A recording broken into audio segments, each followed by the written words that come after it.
Chapter 28, Risa. Risa doesn't know what went on in Connor's crate. She assumes guys talk about guy things, whatever those things are. She has no way of knowing that what happened in his crate was a reenactment of what happened in her own, and almost every other container on the plane. Fear, misgivings, questions rarely asked, and stories rarely told. The details are different, of course, as are the players. The gist is the same. No one will discuss these things again, or even acknowledge having ever discussed them at all. But because of it, invisible bonds have been forged. Risa has gotten to know an overweight girl prone to tears, a girl wound up from a week of nicotine withdrawal, and a girl who was a ward of state, just like her, and also just like Risa. An unwitting victim of budget cuts. Her name is Tina. The others told their names, but Tina is the only one she remembers. They were exactly the same, Tina had said sometime during the flight. We could be twins. Even though Tina is Umber, Risa has to admit that it's true.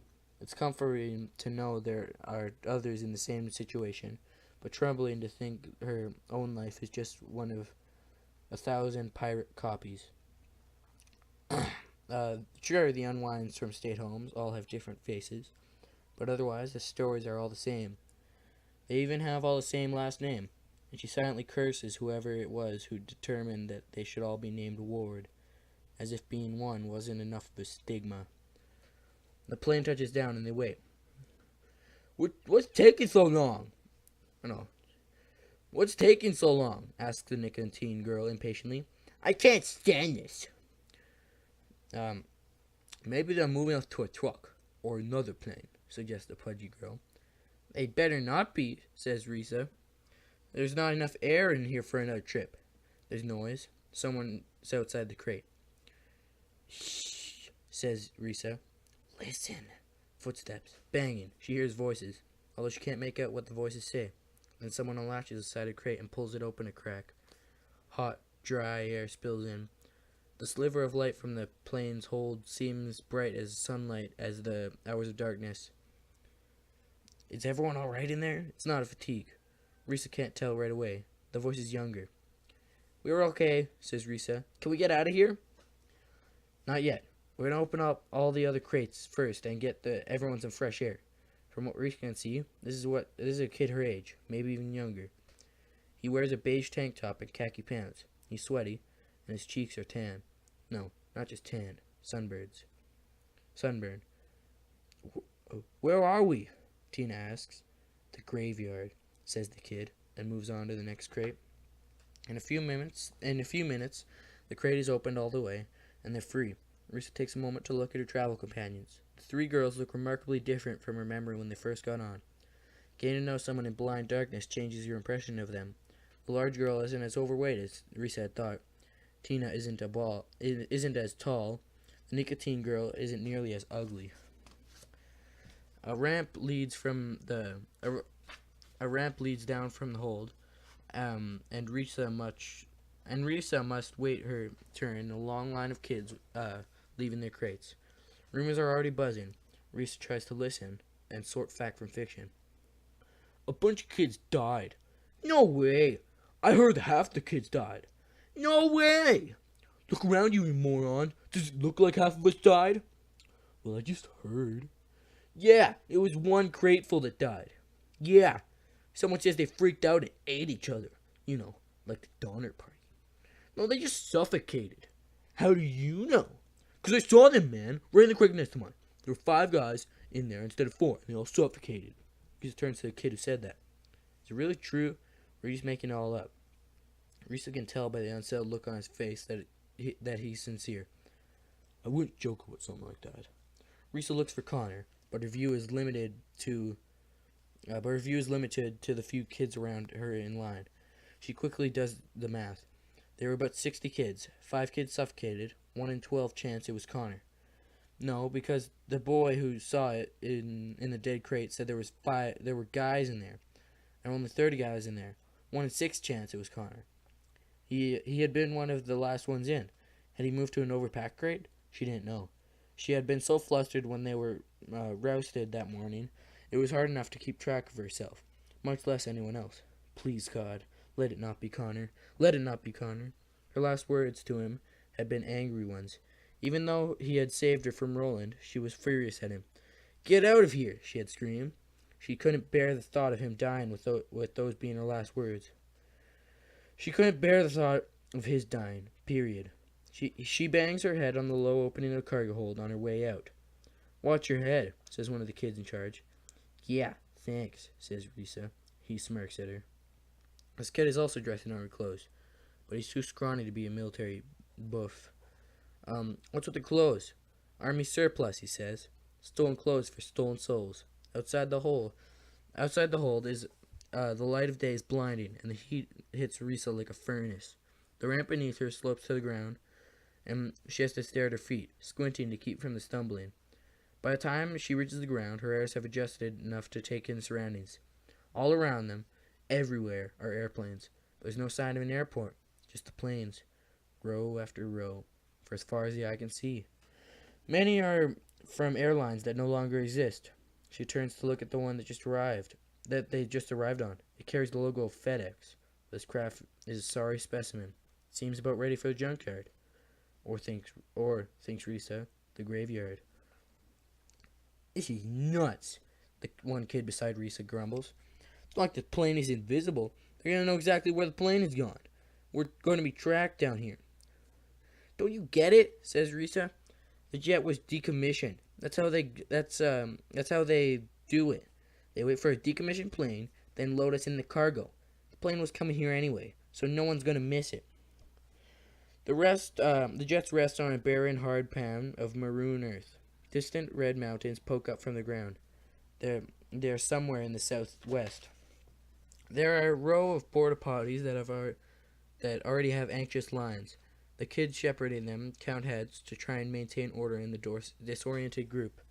One of them has a megaphone. "Please remain under the wing if you're not using the latrine," he announces. You made it this far. We don't want you to die of sunstroke." Now that everyone's out of the plane, Risa desperately searches the crowd until she finally finds Connor. Thank God!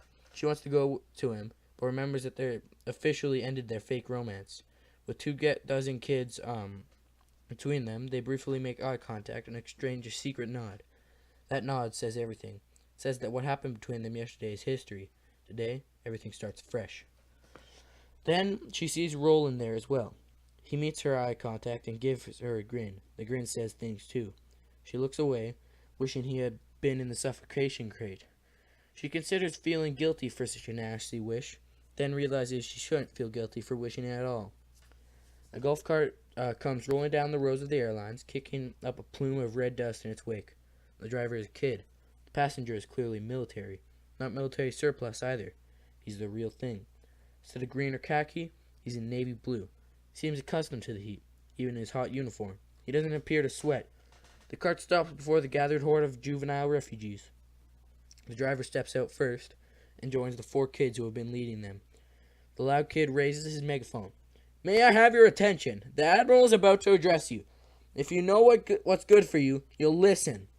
The man steps out of the golf cart. The kid offers him the megaphone, but he waves it away. His voice needs no amplification.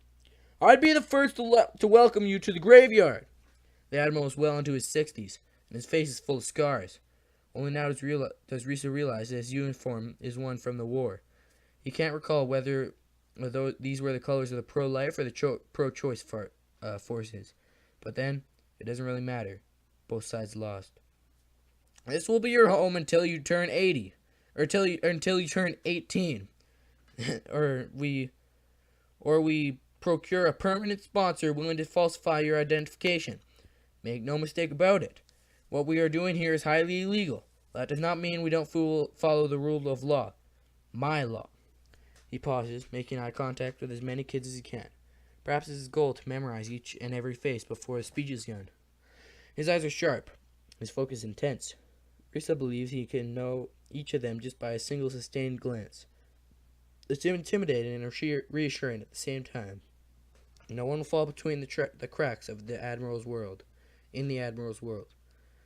All of you were marked for unwinding, yet managed to have escaped. And though the help of my many associates, you have found your way here. I don't care who you were. I don't care who you'll be when you leave here. All I care about is who you are while you're here, and while you're here, you do what's expected of you. And hand goes up in the crowd. It's Connor. Risa wishes it wasn't it. The Admiral takes time to study Connor's face before saying, "Yes." So, who are you exactly? My name is my business. Suffice it to say, I am formal Admiral of the United States Navy. And then he grinned. Well, now you could say I'm a fish out of water. The current political climate led to my resignation. The law said it was my job to look the other way, but I had not. I will not. Then he turns to the crowd and says loudly, "No one gets unwound on my watch." Cheers from all those assembled, including the khaki kids that were part of his little army. The Admiral gives a wide grin. His smile shows a set of perfectly straight, perfectly white teeth. It's a strange disconnect, of course, because, while his teeth are sparkling, the rest of him seems worn down to the nub. We are community here. You will learn the rules and you will follow them, or you will face the consequences. As in any society, this is not a democracy. This is a dictatorship. I am your dictator. This is a matter of necessity. It will be the most effective way to keep you hidden, healthy, and whole. Then he gives that smile again. I like to believe I'm the benevolent dictator, and that you can make that judgment for yourself. By now his gaze has traveled over the entire crowd. All of them feel as though they have been scanned like groceries at the checkout counter. Scanned and processed. Tonight you will all sleep in the newcomers' quarters.